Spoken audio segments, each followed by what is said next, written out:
अस्सलाम वालेकुम, मेरा नाम है ज़ुहैब भट्ट और ये है मेरे मुल्क की सियासत, एक बहुत ही मुनाफा बख्श कारोबार बनाम सरकार।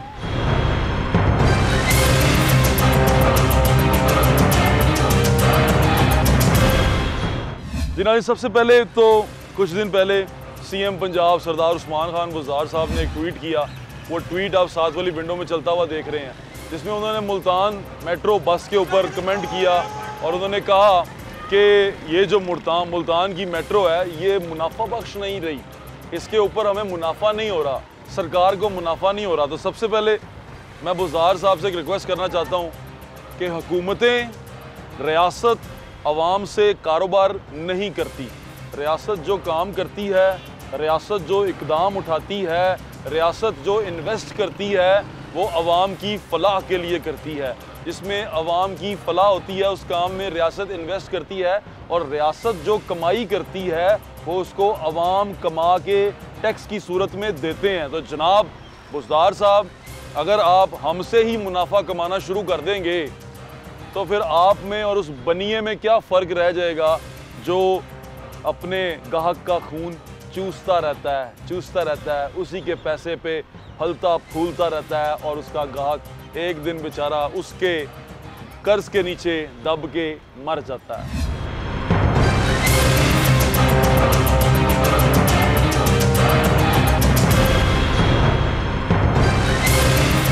अब मैं आपको बताता हूं मुनाफा बख्श कारोबार होता क्या है।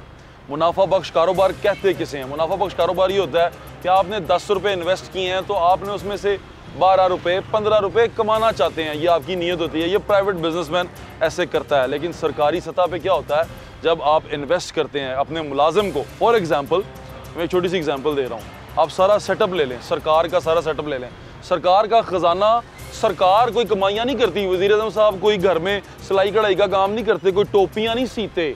यहाँ पर जो अफसरान बैठे हुए हैं वो जाके कहीं जूतियाँ नहीं बनाते। यहाँ जो लोग बैठे हुए हैं वो कहीं पे राज मजदूर का काम नहीं करते। जो अफसरान हैं ये सब के सब हमारी खिदमत के लिए वहाँ मौजूद होते हैं। ये वो तमाम, पहले मैं सरकारी मुलाजमीन की बात कर रहा हूँ, ये मुलाजमीन जो उनसे हैं ये मेक श्योर करते हैं कि आवाम की ज़िंदगी आसानी से गुजर सके। अब फॉर एग्ज़ाम्पल एक छोटा सा मिसाल ले लें, मैं इस वक्त DC हाउस के पास हूँ, ये DC हाउस के करीब से गुजर रहा हूँ। ये DC हाउस है, ये कैंप ऑफिस भी है उनका, यहाँ पर वो बैठते हैं, अपना काम भी करते हैं। इसके बाहर लिखा हुआ है बहुत बड़ा DC हाउस, के अंदर बेशुमार मुलाजमीन है। एक बड़ी खूबसूरत अनेक्सी है, अभी हमें अंदर जाने नहीं देंगे क्योंकि हम उनके बारे में आपको बता रहे हैं। एक बहुत बड़ा घर है, यानी कि ये घर अलामत है राज की, अंग्रेज़ के राज की अलामत है, और ये उसी दौर का बना हुआ है। यहाँ पर DC साहब बैठते हैं, कलेक्टर साहब जिन्हें कहा जाता था, DC बाबू बैठते हैं। तो वो बैठ के यहाँ पर हमारा पहले हिसाब करते थे, कलेक्ट करते थे, लगान कलेक्ट होती थी। लेकिन अब ये हमारी खिदमत के लिए बैठे हुए हैं। ये मेक श्योर करते हैं कि अवाम जो सी है वो खुशहाल रह रही है, अवाम का जानो माल महफूज है, अवाम को सेहत की तमाम सहूलियात ठीक तरह मिल रही हैं, अवाम जहाँ रह रही है वो जगह साफ़ है, अवाम साफ़ पानी पी रही है। ये तमाम चीज़ें ये इंश्योर करते हैं। इन्हें कहते हैं हम सरकारी मुलाजिम। अब क्योंकि कलेक्टर नहीं कहते, हम इन्हें सरकारी मुलाजिम कहते हैं। तो ये मुलाजिम हैं हमारे, लेकिन मुलाजिम जो उनसे हैं वो बड़ी शहाना ज़िंदगी गुजार रहे हैं। लेकिन जो मुलाजिम जिन्होंने रखे हुए हैं वो सड़क पे हैं, वो रेडी लगाए हुए हैं, वो तमाम चीज़ें अजीब उलट हैं। वहाँ पर आपको मुलाजिम वाला कॉन्सेप्ट नज़र नहीं आता। आपको नज़र आता है कि हम असल में पैसे दे के हमने बादशाह रखा हुआ है, हम आज भी उसको लगान देते हैं, हम आज भी उसकी कॉलोनी में ज़िंदा हैं, आज भी हम उसी तरह की चीज़ें कर रहे हैं। अगर इसी की मैं छोटी सी एग्जांपल आपको देता हूँ। MCL लाहौर का इदारा है, मेट्रोपॉलिटन कॉरपोरेशन लाहौर जो है, मैंने उसके कमिश्नर से, जब आसिफ बिलाल लोधी साहब उसके कमिश्नर हैं, उनका इंटरव्यू किया। उस इंटरव्यू की ख़ास बात थी कि उन्होंने मुझे कहा कि MCL का जो बजट है वो 12.5 अरब रुपया है। गौर कीजिएगा, 12.5 अरब रुपया उसका बजट है। उसमें से मैंने कहा तो डेवलपमेंट करें, लाहौर तो बड़ा अच्छा हो जाना चाहिए। उन्होंने कहा 12.5 अरब रुपये में 10.25 अरब जो सा है वो 10.25 अरब नॉन डेवलपमेंटल है, यानी कि उसमें तनख्वाहें हैं, उसमें मराते हैं, उसमें पेंशन है, उसमें वो तमाम चीज़ें हैं जो नॉन डेवलपमेंट है, जो आवाम पे नहीं लगना। और 2 अरब यानी कि 2.3 अरब जो सा है वही सिर्फ़ और सिर्फ जो सा है वो आवाम पे लगना है। अंदाज़ा कर लें, ये इतना सारा पैसा जब हमने इकट्ठा करके दिया तो हमने एक बहुत बड़ी फ़ौज मुलाजमों की पाली हुई है। हमने उसका पेट पहले पालना है, उसके बाद हमारे पेट की बारी आएगी। ज़रा सुने उन्होंने क्या कहा। बजट कितना है वैसे लाहौर MCL के लिए अभी जो हमारा टोटल बजट था वो तकरीबन 12 बिलियन का था टोटल बजट, लेकिन उसमें तनख्वाहें भी हैं, उसमें पेंशन भी है। डेवलपमेंट और नॉन डेवलपमेंट का डेवलपमेंट का कंपोनेंट मेरा ख्याल है तकरीबन 2.7 बिलियन का होगा। बस बाकी सारा का सारा आप तनख्वाहों में देंगे। एस्टैब्लिशमेंट कॉस्ट है, आपके पास लोग हैं, आपके पास जो मेंटेनेंस एंड रिपेयर, मैं तो मेंटेनेंस एंड रिपेयर के लिए अच्छा सर मैं एक सवाल पूछ लूँ, गुस्ताखी माफ, ये जब इतना सारा नॉन डेवलपमेंट बजट होता है जो आप साइड पे रखते हैं, आपको खुद नहीं लगता कि इस इतने सारे बजट का इतना सारा पैसा देने के बाद जो रिजल्ट मिल रहा है वो इतना सा, वो बात इतने सारे लोग जो इतना पैसा पब्लिक का पैसा लगा रहे हैं वो इतना सा रिजल्ट दे रहे हैं? उसमें ना गुजारिश ये है कि जो लोग एम्प्लॉइज़ हैं, बेसिकल चंक इसके अंदर तनख्वाहों का और पेंशन का होता है, जिसको हम नॉन डेवलपमेंट कहते हैं। बेसिकली तनख्वाहें, पेंशन, अलाउंसेज ही होते हैं। अब पेंशन और अलाउंस को तुम कम नहीं किया जा सकता, ये तो एक गवर्नमेंट की एक पॉलिसी है। अब मैं किसी की तनख्वाह तो कम नहीं कर सकता, हाँ मैं नालायक बंदे को निकाल सकता हूँ, वो हम कर रहे हैं, लेकिन मैं एन ब्लॉक हर बंदे की तनख्वाह कम नहीं कर सकता। वो एक मैं भी नहीं चाहूँगा एज अ गवर्नमेंट सर्वेंट। ये बिल्कुल ठीक बात है, लेकिन मैं ये चाह रहा हूँ कि अगर हम इतना सारा नॉन डेवलपमेंट बजट रखते हैं तनख्वाहों की मद में, तो हमें रिजल्ट इतना सा नहीं मिलना चाहिए, क्योंकि अब हम सारे टैक्स की इस नेट में आ गए हुए हैं, टैक्स दे रहे हैं, टैक्स की तरफ जा रहे हैं, और हम चार सिटीजन को कह भी रहे हैं कि टैक्स दें, तो इन रिटर्न उनको थोड़ी सी फैसिलिटीज सर्विसेज पूरी प्रॉपर मिलनी चाहिए। आप एग्री करते हैं? मेरा ख्याल है कि अगर आप टोटल बजट वैसे भी देखें ना, लाहौर जैसी मेट्रोपॉलिटन कॉर्पोरेशन के लिए 12 बिलियन तो यहाँ पर आपको अंदाजा हो गया डेवलपमेंट और नॉन डेवलपमेंट बजट का। अब ये तमाम बजट जो सा है इसकी कहानी अब मैं आपको अगले प्रोग्राम में बताऊंगा, लेकिन आज जो कहानी मैं आपको बताना चाह रहा हूँ वो कहानी सिर्फ इतनी सी है कि सियासत हमारे मुल्क में एक कारोबार बन चुका हुआ है। सियासत में शुरुआत ऐसे होती है कि जो MP MNA का उम्मीदवार होता है वो ये नहीं देखता कि मैंने खिदमत करनी है, क्या करना है, वो विनिंग पार्टी का टिकट खरीदना चाहता है। ये कहानी इमरान खान साहब ने सुनाई भी है, जो मौजूदा इस वक्त वज़ीर आज़म है। तो उनकी पार्टी के लोग मुझे पता है तिल मिला रहे होंगे, तो उनकी तिलमिलाहट ज़रा कम करने के लिए मैं उनको बता दूं कि उन्हीं के लीडर ने ये कहानी सुनाई भी है कि जनाब, और ये मैं हकीकत भी है, इसको ऑब्जर्वर हैं हम इसको देखते हैं कि सबसे ज़्यादा टिकट जो विनिंग पार्टी होती है उसकी सबसे ज़्यादा टिकट महंगी होती है।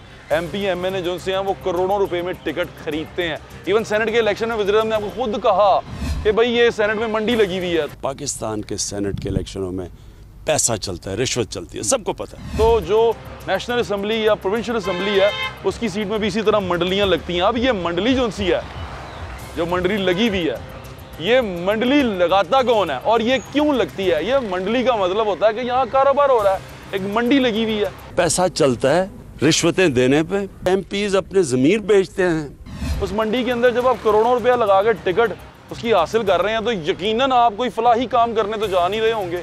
आपने खैरात में तो वो अपना करोड़ों रुपया तो नहीं दिया होगा, आप ज़रूर उससे कुछ ना कुछ हासिल करना चाहते होंगे, आप वहाँ से कोई ना कोई बेनिफिट्स लेना चाहते होंगे। तो जब आप सियासत में आते हैं तो आप वो बेनिफिट्स लेते हैं, तो वो बेनिफिट्स असल में कारोबार होते हैं। तो सरदार साहब के दिमाग में वही कारोबार है कि मैं कुछ दूंगा तो मैं कुछ लवांगा, तो मैनू कुछ लावांगा तो मैनू कुछ लगेगा। तो ये तमाम चीज़ें ऐसे चलती हैं, जबकि ये बिल्कुल उलट है।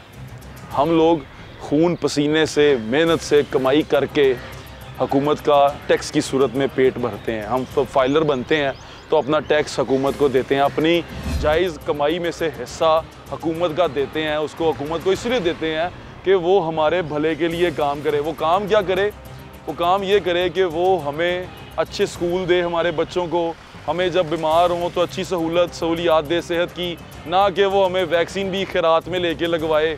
वो हमारे जानो माल की हिफाजत करे, ना कि डकैती हो जाए तो हम CCP ऑफिस के बाहर हाथ बांध के बैठे रहें और ये सोचते रहें कि CCPO सरकार कब हम पे नज़र करम करेंगे, कब उनकी नज़र करम हम पे होगी। जब हमारा ज़मीन पे कोई कब्ज़ा कर ले या हमें उसकी निशानदेही करवानी हो तो हम DC ऑफिस के बाहर इस तरह करके बैठे हों कि DC साहब कब नज़र करम करेंगे मेरे पे और मुझे DC साहब कुछ देंगे। या जब मुझे अपनी गली का काम करवाना हो तो मैं अपने MP MNA के दरवाजे पे हाथ जोड़ के बांध के बैठा हूँ और मैं ये इंतज़ार कर रहा हूँ कि कब मेरा MP MNA मेरी सुनेगा, मेरी गली की बात सुनेगा, मेरी गली में लाइटें लगवा देगा, मेरे बच्चे को दाखिल करवा देगा, मेरे बच्चे को सरकारी नौकरी दिलवा देगा। ये तमाम चीज़ें चलती रहती हैं और ये तमाम चीज़ें हमारा ज़िंदगी का मकसद बन गया। हालांकि ये ऐसा नहीं है, ये मुलाजम है हमारे, ये खादम है हमारे।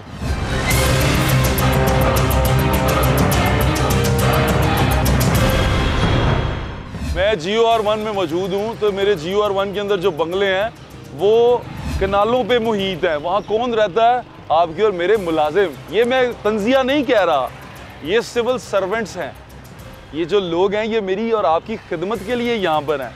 ये कॉन्सेप्ट क्लियर करना चाह रहा हूँ मैं आप लोगों का, अवाम का, कि सोशल कॉन्ट्रैक्ट जो रियासत के साथ अवाम करती है, जो हमारा कॉन्ट्रैक्ट होता है जब हम अपने हाथ बाजू काट के हुकूमत को देते हैं, जिसमें हम कहते हैं कि आप हमारे जानो माल की हिफाजत करें, आप हमें अच्छी तालीम दें, आप हमें अच्छे हॉस्पिटल दें, तो हम अपने हाथ पाँव काट के उनको पकड़ाते हैं, पैसों की सूरत में, टैक्स की सूरत में, अपनी जायज़ कमाई में से हिस्सा देते हैं उनको, जिससे वो ये तमाम करते हैं। लेकिन यहाँ पर होता क्या है, बड़े बड़े घर आ जाते हैं, क्योंकि हम ये कॉलोनी में रह रहे हैं ना, हम कॉलोनी की तरह रह रहे हैं। ये तमाम अंग्रेज़ हमें दे के गए हैं। जब हम अंग्रेज़ का राज था यहाँ पे, जब हम उन्हें जगह टैक्स देते थे, जब हम उन्हें लगान देते थे, जब वो हमारी संगी पे नौ रख के पैसे लेते थे कि दे भाई तेरी ऐसी थी तैसी, आज भी हम उसी रविश पे कायम है। लेकिन अब इनका नाम बदल गया है, अब ये जो से हैं ये डीसी साहब जो से डिप्टी कमिश्नर बन गए हैं। तो ये तमाम चीज़ें चल रही हैं उसी तरह, वो रवैया, वो रविश वही है, लेकिन इनके जो वो है अंदाज़ हैं वो नहीं बदले। अंदाज़ आज भी इनके हाकिमाना है।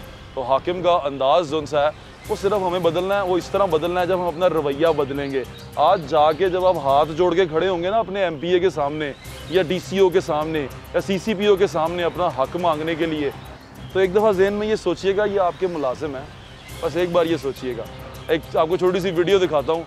ये वीडियो इलेक्शन के बाद की, जब ये जीत गए तो शहबाज गिल साहब PM हाउस में और जो नथिया गली में वहाँ पर इनके रेजिडेंस बनी हुई है, सरकारी रेजिडेंस है, वहाँ जाके दिखाया करते थे कि किस शाही अंदाज में ये रहा करते थे, और यकीन माने आज भी इसी शाही अंदाज में ये रह रहे हैं। जाके देखें। अभी हम हैं गवर्नमेंट हाउस मरी में। आज मैं आपको दिखाना चाहता हूँ कि ये जो झूठा मुगलिया ख़ानदान था, जो जदी पुश्ती अमीर थे, उन्होंने किस तरीके से आवाम का पैसा लूटा, ऐसी बिल्डिंग्स में लगाया जिनमें वो खुद रहते थे। ये एक जगह जिसमें 60 करोड़ रुपए तकरीबन और उससे भी ज़्यादा पैसे यहाँ लगाए गए, और यहाँ पर वली अहद हमज़ा और बहुत सारे दूसरे जो उनके पनाह गज़ीन किस्म के तबलीगी थे वो यहाँ पे क़याम करते थे और ख़ुद भी खादमे आला। तो ये है वो जगह जहाँ पे खादमे आला करते थे। आइए जी।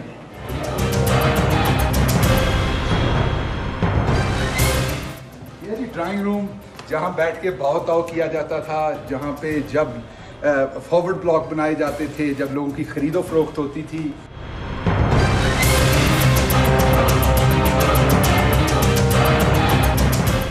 यहाँ का डाइनिंग रूम है, क्योंकि खाबे तो खाने थे, हम ग्वाल मंडी से आए तो डाइनिंग रूम छोटा तो हो नहीं सकता था। नज़ाकत आ ही जाती है जब खुदा हुस्न देता है, तो नज़ाकत भी आ गई। किसी को हायर किया गया जिसने ये सब डेकोरेट करके दिया गया, और मैंने आपको जैसे बताया कि 60 करोड़ से ज़्यादा इसकी सिर्फ रेनोवेशन पे लगे, बनाने पे नहीं लगे, सिर्फ रेनोवेशन पे, क्योंकि बना तो ये 1954 का है। ये जी कॉन्फ्रेंस रूम है, जहाँ पे बैठ के मीटिंग्स की जाती थी। ये आपको बताते हैं, पता नहीं किस चीज़ की मीटिंग्स होती थी। मुल्क तो 6,000 से 30,000 रुपए के कर्जे के अंदर छोड़ के जाया गया, क्योंकि ये आराम कहाँ पे फरमाते थे। ये तमाम की तमाम चीज़ें जो हैं ये आवाम के पैसे से रेनोवेट हुई हैं।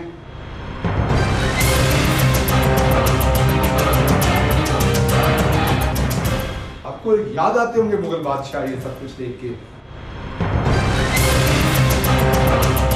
वाक़फ़ाने हाल बताते हैं कि ये मोहतरमा मरियम नवाज साहबा की ख्वाहिश थी इसको यहाँ पे प्लेस करवाना।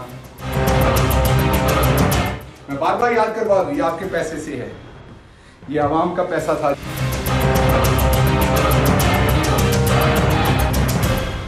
तो ये होता था माहौल जहाँ पे जब बादशाह सलामत आते, तबले बज रहे होते थे। मुझे ये नहीं पता कनीज़ें भाग दौड़ रही होती थी यहाँ के नहीं, लेकिन तबले ज़रूर बज रहे होते थे जब शहबाज शरीफ साहब, हमजा शहबाज साहब तशरीफ लाते। बजा के रखिए ताकि आवाम को पता चले कैसे बजाया है इन्होंने हमें। तबला बजा के रखिए, आवाम को पता चले इन्होंने हमारे माल पे कैसे तबला बजाया। ये जी शहनशाह आजम के जो वली अहद थे, उनका बेडरूम था, और ये उस टेबल है जहाँ पे बैठ के मुझे नहीं पता किस किस सौदे के साइन होते थे।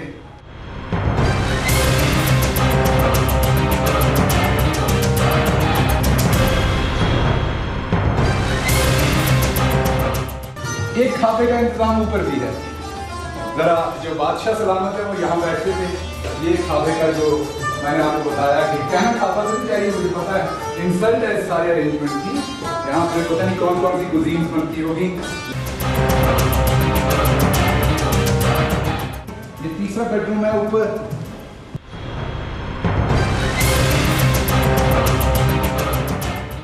ये जरा थोड़ा छोटा लगता है, ये लगता है जो कोई तबलची साथ आते होंगे या कोई आता होगा उनको शायद देने के लिए।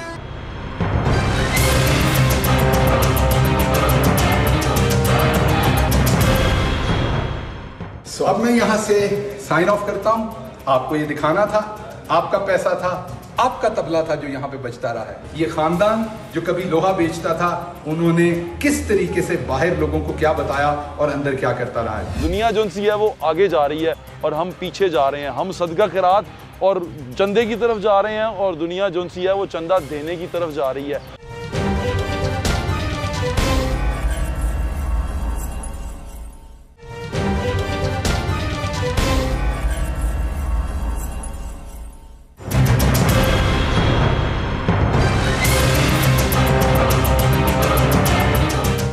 ये अभी मैं फिर रहा हूँ मुलाजमों की गली में यहाँ हमारे मुलाजिम रहते हैं। इनके ठाट बाट, इनकी गाड़ियाँ, इनके तमाम स्टाइल, वो सिगार और वो तमाम की तमाम चीज़ें, ये किसके पैसों पे हैं? खुद से सवाल करें। आपके पैसों पे है, आप इस पे टैक्स देते हैं और वो टैक्स पे एंजॉय करते हैं। ये तमाम चीज़ें हकीकत हैं, लेकिन आपको पता नहीं है, आप सोचते नहीं उस तरफ, क्योंकि हम भी ज़हनी तौर पे ग़ुलामी पसंद करते हैं। हम अपने ऊपर एक हाकिम हर वक्त पसंद करते हैं। हम ये चाहते हैं कि हर वक्त हमारे पे हाकिम बैठा हो। खान साहब जो से हैं फलाही रियासत बनाना चाहते हैं। वो उनका ट्वीट आया, वो ट्वीट भी आप साथ चलता हुआ देख रहे हैं। उन्होंने मदीना की रियासत की मिसाल दी। उन्होंने कहा कि मदीना की रियासत की तरफ हम चल पड़े हैं। उस चलने की निशानी ये देखें कि हमने खैरात करनी शुरू कर दी सरकारी सतह पे। हमने लंगर खाने लगाए सरकारी सतह पे, हमने पनाहगाहें बनाई सरकारी सतह पे। यानी कि सरकार सदका खैरात कर रही है, सरकार सदका खैरात कर रही है। साढ़े कोलों लैके सानू ही दे के कही जा रहे हो मैं सदका खैरात कर रहे हैं। ये कितनी शर्म की बात है कि अवाम का पैसा जब अवाम पे लगाते वक्त आप उससे कह रहे हैं कि ये काम जो से आप पे एहसान कर रहे हैं। ये एहसान नहीं कर रहे। आप इनको हुनर दें, आप इनको औजार दें, आप इनको मौके दें। आप ये तमाम एनर्जी ज़ाया कर रहे हैं। सानिया तानिया निश्तर लगा दी, वहाँ पर दूसरे लोग लगा दिए, कफालत प्रोग्राम, भैंसे, कट्टे, अंडे, ये तमाम चीज़ें शुरू करने से बेहतर है कि आप इनको हुनर दें, आप इनको मौके दें, आप इनको ट्रेन करें। हमारे पास टेप्टा का इदारा है, आप लोगों को ट्रेन करें, उन्हें फिजिकल एजुकेशन दें, उनको बताएं कि भाई ये चीज़ें करोगे तो तुम इस तरह पैसे कमा सकते हो। दुनिया IT की फील्ड में तरक्की कर रही है, हम अपने IT के लोगों को पीछे छोड़ के जा चुके हैं। हमारा IT का इदारा जो है वो ख़राब कर चुके हैं। पंजाब का इंफॉर्मेशन टेक्नोलॉजी जो बोर्ड है उसकी जो हालत अब है वो आपके सामने है। तो दुनिया जो सी है वो आगे जा रही है और हम पीछे जा रहे हैं। हम सदका खैरात और चंदे की तरफ जा रहे हैं और दुनिया जो सी है वो चंदा देने की तरफ जा रही है। हमारे जो हम वतन है, हम अपने हम वतनों का ख्याल रखना है। हम अपने गरीब हम वतनों को हम वतन ही उठाएं, ना कि वो लोग उठाएं जो हमारे मुलाजिम हैं। वो सदका खैरात करने की बजाय अपनी रिस्पॉन्सिबिलिटी पूरी करें। अभी ये मुलाजिमों की गली है, आपको हाकिमों की गली देखनी है? चलें हाकिमों की गलियां दिखाता हूँ आपको।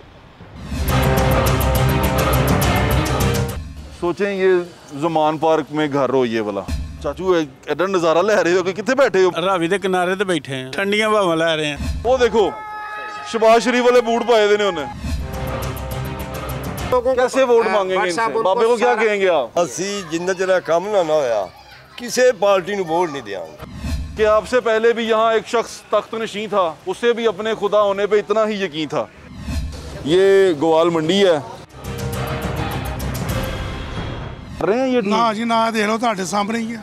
हाली माशाल्लाह जी कहते ने जी मौका दियो, ਅਸੀਂ मियानी साहब होवांगे उदों मौका मिल जाएगा। 2.5 साल के अंदर हमने ये ठीक करना। ये तो कोई एक बड़ा मसला नहीं है, इस तरह के मसाइल होते हैं यार। अमीर हो पाया है तो कोई मसला ही नहीं। हमारे लिए तो मसला है, हमारे तो कारोबार सारे खत्म हो गए हैं, तबाह हो गए हैं। बोल नहीं यार रोक रहे। अच्छा चलो अपना बंदा ਤੁਸੀਂ ਬੋਲੀ ਜਾ ਰਹੇ, ਤੁਸੀਂ PTI ਦੇ ਹੋ सर जी? वैसे पूरा इलाका ही इंज ना बोलो। टीवी पे आ रहे हो ਤੁਸੀਂ? ना मैं नहीं बोल रहे ना? नहीं मैं ये है NA 126 वफाकी वजीर हमाद अजहर साहब का हल्का। यहाँ पर जो 8-9 हज़ार घर रहते हैं, या तो इनको एटम बम मार दें। अगर ये घर हो हमाद अजहर साहब का, खुदा ना खास्ता, ओए होए कितनी बड़ी बात कर दी। इधर हो जा। दहलीज बाहर निकलती गुड़ुम। हम आदत ने वोट दिते उन्हें शक्ल तो करनी है इत्थे देखना है ਤੁਹਾਡੇ इलाके दी। अगली बार अगर हम आदत साहब यहाँ वोट मांगने हैं तो क्या करेंगे? मैं कहता हूँ जूते पड़ेगी उसको। किस्मत की बात होती है ना, लोगों की कैसे निकल रही है, किसी का यामा निकल आंदा, साडा गटर निकल आया। अच्छे बूट खराब हो गए। ओ आ साडा कोई हाल वेख लो तुसी भी, साडा हाल की है दसो, असि गरीब आदमी किधर जाइए। अभी जो आप तस्वीर देख रहे हैं इसको गौर से देखें, और जहाँ से मैं गुजर रहा हूँ यहाँ की तस्वीर है। ये तस्वीर जो सी है चोरों के दौर की नहीं है, ये सादक और रबीन के दौर की है। बोलो कौन बचाएगा पाकिस्तान, हम सब मिलके इमरान तालियां बजाओ। और ये है NA 130 शफकत महमूद का हल्का क्यू ब्लॉक मॉडल टाउन। वो जो आप कहते हैं ना बार बार साबुन से हाथ धोएं, बता दें गटर के पानी से कैसे हाथ धोएं। तो ज़िले इंतज़ामिया जिस तरह AC हैं, DCs हैं, ये लोग इस तमाम को हैंडल करते हैं। तो इन लोगों ने कभी आपसे पूछा नहीं कि बताएं कहाँ पर काम करवाना है? उन्होंने तो इंस्ट्रक्शन दी हुई है कि जी एक ट्यूब लाइट भी इनके कहने पे नहीं देनी। आपने खान साहब को ये शिकायत नहीं की? जब से वो गवर्नमेंट में आए मेरी तो नहीं मुलाकात हुई।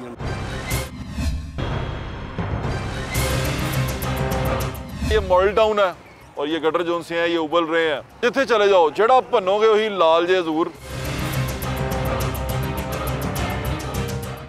हमारे प्यारे प्राइम मिनिस्टर ने ना एक दफ़ा कहा था, उन्होंने कहा हुन जड़ा भी टॉयलेट गंदा नजर आए ना फौरन व्हाट्सएप पे शिकायत करें। यार उफ तौबा।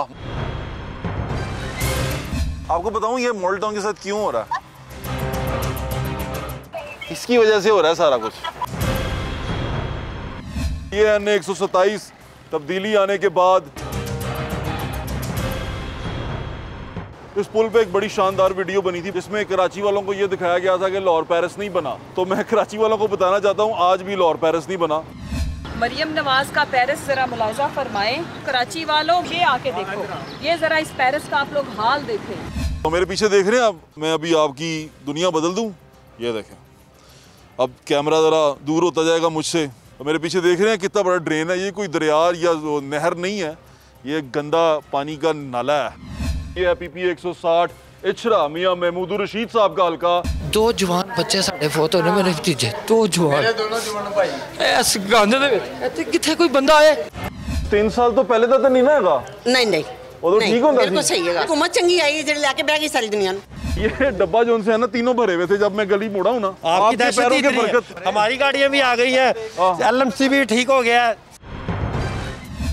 पहले आप मेन रोड कवर करते थे, अब आप गलियां कवर करते हैं। कुछ तो क्रेडिट दे दे हमें। इस सारे का क्रेडिट जो है ना वो इनकी गवर्नमेंट का। मेरी दरख्वास्त तमाम इक़्तिदार आला में बैठे हुए लोगों से ये है कि अपनी प्रायोरिटीज़ यानी कि तरजीहात उन पे नज़र सानी करें। ये ना हो कि आपकी बार इन पे केसेस बने हैं, अगली बार खुदा ना खास्ता खाकम बदहन कि आप पे कहीं कुछ इल्ज़ाम ना आ जाए। ये रियासत का फ़र्ज़ है कि वो अपने बाशिंदों के जानो माल की हिफाजत करे, सेहत के अच्छे मौक़े फराहम करे।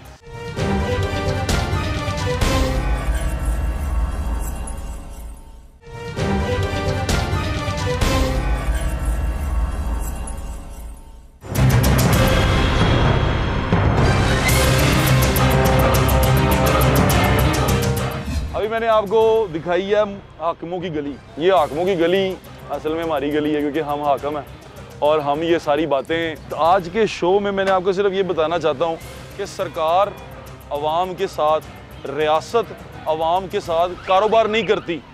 अगर रियासत कहे कि मेरा सर्विसेज हॉस्पिटल जो है मुनाफे में नहीं जा रहा तो ये बहुत ज़्यादती होगी। अगर रियासत कहे कि मेरा मेट्रो ट्रेन का प्रोजेक्ट मुनाफे में नहीं जा रहा तो ये बहुत बड़ी ज़्यादती होगी, क्योंकि ये आवाम की फलाह के प्रोजेक्ट हैं। ये वो प्रोजेक्ट हैं जो हम जैसे गरीबों के लिए लगाए जाते हैं कि ये लोग हमें टैक्स देते हैं तो टैक्स की बदले में इनको ये तमाम सहूलियात मिल जाएँ और ये फैसिलिटेट हो जाएँ। ये इस तरह करके लगाए जाते हैं। चाचू मेरे साथ खड़े हैं, अस्सलाम वालेकुम, की हाल है? अल्लाह का शुक्र है। तुहानू पता है ये ਜਿਹੜੇ ਸਿਆਸਤਦਾਨ ਹੁੰਦੇ ਨੇ ਸਾਡੇ ਖਾਦਮ ਹੁੰਦੇ ਨੇ। बिल्कुल ਜ਼ਾਹਰ ਹੈ ਜੀ ਖਾਦਮ ਹੀ ਨੇ। ਤੇ ਫਿਰ ਅਸੀਂ ਇਹਨਾਂ ਨੂੰ ਖਾਦਮਾਂ ਵਕਰਾਂ ਟ੍ਰੀਟ ਕਿਉਂ ਨਹੀਂ ਕਰਦੇ? ਜਦੋਂ ਵੀ ਅਸੀਂ ਜਾਂਦੇ ਆ ਅਸੀਂ ਇੰਜ ਕਰਕੇ ਖਲੋ ਜੰਨੇ ਆ, DC ਆਫਿਸ ਜਾਂਦੇ ਆ ਇੰਜ ਕਰਕੇ ਖਲੋ ਜੰਨੇ ਆ, CCP ਆਫਿਸ ਜਾਂਦੇ ਆ ਇੰਜ ਕਰਕੇ ਖਲੋ ਜੰਨੇ ਆ। ਇਹ ਕੀ ਰੋਲ ਹੈ? ਬਸ ਇਹ ਦੇਖ ਲਓ ਇਹ ਪਾਕਿਸਤਾਨ ਹੈਗਾ। ਕਿਉਂ ਇਸ ਤਰ੍ਹਾਂ ਕਿਉਂ ਹੁੰਦਾ? ਮੈਂ ਇਹੀ ਅੱਜ ਲੋਕਾਂ ਨੂੰ ਵੀ ਪੁੱਛਣਾ ਚਾਹ ਰਿਹਾ ਕਿ ਆਪਣੇ ਮੁਲਾਜ਼ਮ ਉਹ ਦੇਖੋ DC ਹਾਊਸ ਦੇ ਅੰਦਰ DC ਦਾ ਕੰਮ ਹੈਗਾ ਮੈਨੂੰ ਫੈਸਿਲਿਟੇਟ ਕਰਨਾ। ਹਾਂਜੀ ਉਹ ਮੈਨੂੰ ਜਦੋਂ ਕਿਸੇ ਗਰੀਬ ਅੰਮਾ ਨੂੰ ਬੁਲਾ ਕੇ ਉਹਦੇ ਨਾਲ ਪਿਆਰ ਕਰਦਾ ਨਾ ਤਸਵੀਰਾਂ ਲਵਾ ਲੈਂਦਾ, ਦੇਖੇ ਮੈਨੇ ਕਿਤਨੀ ਰਹਿਮਦਿਲੀ ਕੀ। ਉਹ ਤੇਰਾ ਕੰਮ ਹੈ, ਉਹ ਦਿਖਾਵੇ ਨਾ। ਅਸੀਂ ਕਿਉਂ ਇਸ ਚੀਜ਼ ਨੂੰ ਬਦਲਦੇ ਕਿਉਂ ਨਹੀਂ? ਅਸੀਂ ਕਿਉਂ ਆਪਣੇ ਤੇ ਹਮੇਸ਼ਾ ਹਾਕਮ ਪਾਲ ਲੈਂਦੇ ਆ? ਇਹ ਹੁਣ ਇਮਰਾਨ ਖਾਨ ਨੂੰ ਚਾਹੀਦਾ ਨਾ। ਹਾਂ ਕੀ ਕਰੇਗਾ ਉਹ ਵੀ, ਅਸੀਂ ਲੈ ਕੇ ਆਏ ਆ ਤਬਦੀਲੀ ਤੇ ਉਹੀ ਲਿਆ ਰਿਹਾ ਨਾ। ਨਹੀਂ ਲਿਆ ਸਕਿਆ, ਨਹੀਂ ਲਿਆ ਸਕਿਆ ਨਾ। ਕਿਉਂ? ਬਸ ਉਹਦੇ ਉੱਤੇ ਵੀ ਕੋਈ ਹੱਥ ਹੈ, ਉਹਦੇ ਤੇ ਵੀ ਹੱਥ ਹੈ, ਵੱਡਾ ਹੱਥ। ਜਦੋਂ ਵੱਡੇ ਹੱਥ ਦੀ ਗੱਲ ਕਰੋ ਤੇ ਉਹ ਹੱਥ ਵੱਢ ਦਿੰਦੇ ਨੇ। ਹੱਥ ਵੱਢਣ ਤੋਂ बचने ਲਈ सिर्फ छोटी सी बात ये है, ये आप और मैं आहिस्ता आहिस्ता सीख जाएंगे।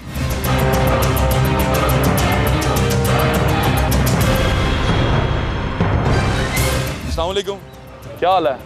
ये जो अफसरान होते हैं बड़े बड़े, ये हमारे मुलाजम होते हैं, तो हम इन्हें मुलाजमों की तरह क्यों नहीं लेते? हम इन्हें बादशाहों की तरह क्यों ट्रीट करते हैं? जाके ऐसे हाथ जोड़ के खड़े हो जाते हैं, क्यों नहीं पता? नहीं पता? आप भी जब कोई ऐसे जो यहाँ पर आएगा तो उसे कहोगे ना तेरी मेहरबानी, तेरे अल्लाह का वास्ता ही, तेनू तरले कर लेते हैं हम। नहीं, तरले नहीं करते। क्या करते हैं? क्या कहते हैं? कुछ नहीं किया। जो ये स्टोरी है ना, हकीकत है।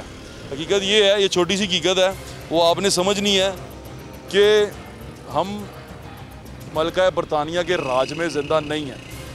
ये इस्लामी जमहूरिया पाकिस्तान है, ये एक आज़ाद रियासत है और इस रियासत के बाशिंदे किसी के ग़ुलाम नहीं हैं। ये रियासत का फ़र्ज़ है कि वो अपने बाशिंदों के जानो माल की हिफाजत करे।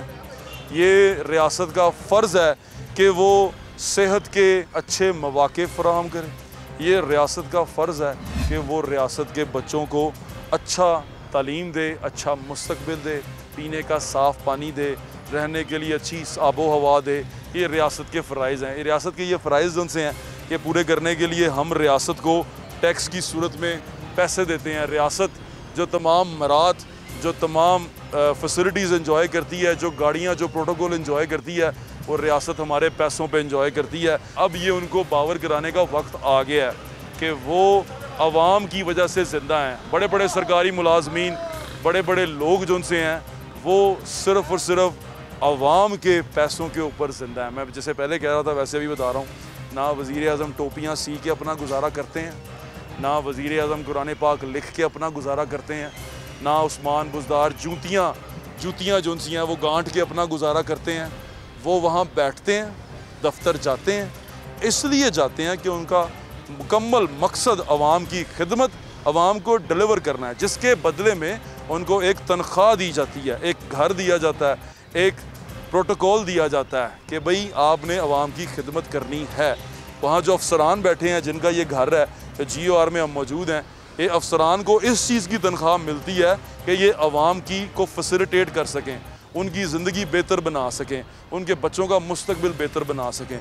ये आज का शो आपको करने का मकसद ये था कि पहचाने ताकत का सरचश्मा अवाम है। अल्लाह ताला की दी हुई जो ताकत है, जिसको ये ऐवान में लेके बैठते हैं, जिसमें अवाम के हकूक़ की लड़ाइयाँ लड़ते फिरते हैं, इनको ये बताने का वक्त आ गया है कि असल में ताकत अवाम है और अवाम की को अपनी ताकत पहचाननी होगी। अपना ख्याल रखें, मुझे इंशाल्लाह फिर मुलाकात होगी। अल्लाह हाफ़िज़। पाकिस्तान जिंदाबाद।